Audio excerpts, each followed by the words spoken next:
Tony Ferguson did not let his first win in years pass without poking jabs at familiar rivals.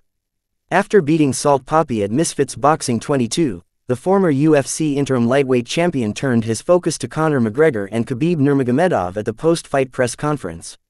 Ferguson claimed McGregor had avoided him and said the Irishman never wanted to share the cage.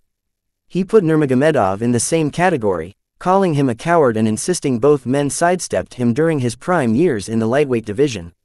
He said, "He's McGregor, scared tless like that coward Khabieber, Nurmagomedov. These are the two fighters that I've loved to want to fight, I've got dossiers on both, I scared the sh*t out of them." Sitting nearby was Dillon Danis, McGregor's longtime teammate, who smiled in disapproval as Ferguson spoke. Once it was his turn, Danis dismissed the comments, arguing Ferguson had no real interest in facing McGregor and suggesting the matchup would only end badly for him. He said, "I like Tony but he doesn't want to get hurt." Ferguson held a 25-11 record in MMA, having exited the UFC after an 8-fight losing streak capped by a submission loss to Michael Chiesa.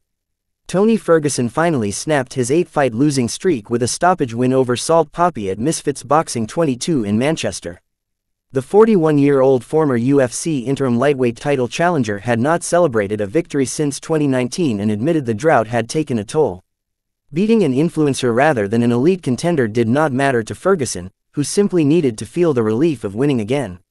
Speaking about the win in an interview with Seconds Out, Ferguson said, "I had no tears. It was nothing but joy and just enjoying the moment for a split second because you're talking about years of not being happy. Not because of the loss, just because of not being happy. This is something that I always wanted to do, throw on some boxing gloves and just throw some leather. Tonight was the perfect example of that, and get rid of the nerves and get that first victory out of the way." He added, "I needed one victory to get me back into where I need to be, which is killer mode, and to bring that confidence, so I'm able to understand who the FCK I am. For a long time, when the pandemic hit, I don't know what the FCK happened. Everything broke outside of there, and I had to bring force, and it took a lot of pressure. I have no pressure on me now. I left it all inside that ring. I'm going to go back to the drawing board, listen to my coaches and figure sh*t out.